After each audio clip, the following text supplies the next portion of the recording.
Simple and fluid. It was so simple and so fluid. It was almost too fluid, actually.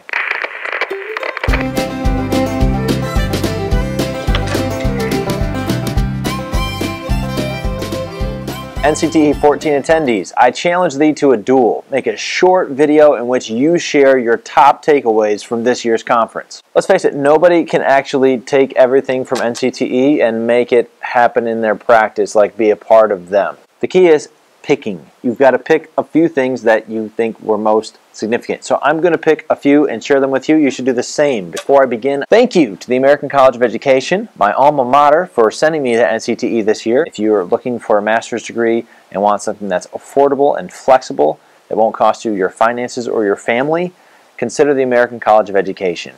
I do not regret my time at ACE. First of all, NCTE is worth going to. Even if I had to pay my registration, I totally would. I roomed with Brian and Kevin. Kevin and Brian are, like me, part of schools that do not send teachers to national conferences when they're out of state. And unlike me, they still, though, have made a point of going and advancing themselves professionally. They just budget it in every year, and they make it happen. And I tip my hat to them, and will be doing likewise in the future. Thanks, Brian and Kevin, for allowing me to sleep in your beds. I went to a session by Ann Ruggles-Gear and some of her colleagues, and talked about how we can have students brainstorm various sides of a debatable topic, for example, cell phones in schools. And she showed, you know, how you typically have them brainstorm different reasons or evidences that could support different reasons or pieces of evidence that could support either side. But then what was cool is she said, okay, now what narratives, what stories, what made up or not, could you use to help to make those pieces of evidence more persuasive? I really, really liked how Ann made incorporating narrative into argument a simple, fluid thing. Narrative and argument are inextricable when done right. Carol Jago, who I had never seen speak before, wooed my heart immediately with her quiet, powerful demeanor. She led a session called The Literacy That Democracy Demands, and I was simply riveted. She understands what argument is. It's not just, I'm for this or against this. It's, I can see all the different ways that this particular issue could be seen.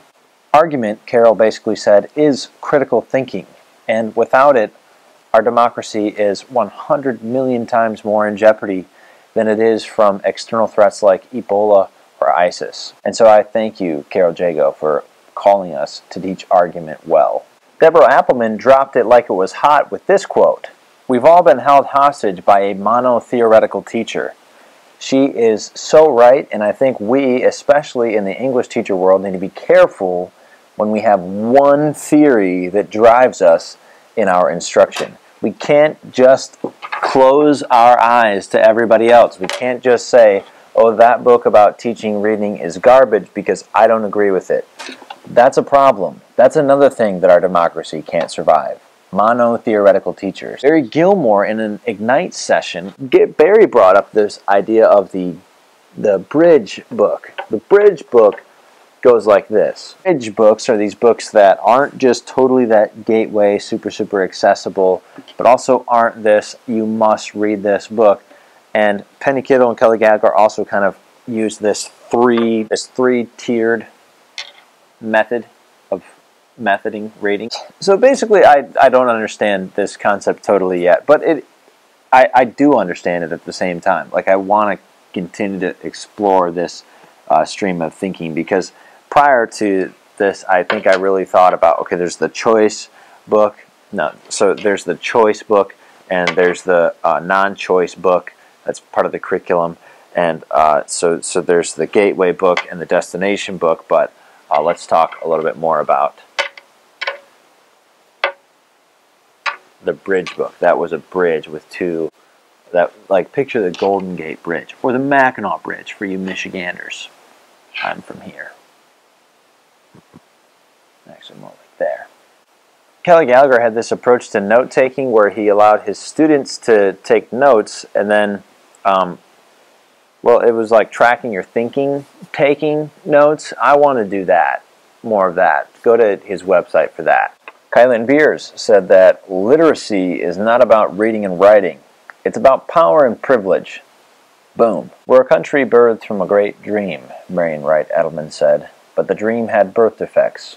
We're still healing from those. So I look forward to seeing some other videos from folks who are going to just share their takeaways from NCTE. Come on, man, let's keep the magic moving. Keep that magic flowing. We want to see more magic in the world, so let's see some videos from you guys. What are you walking away with? Thanks for watching.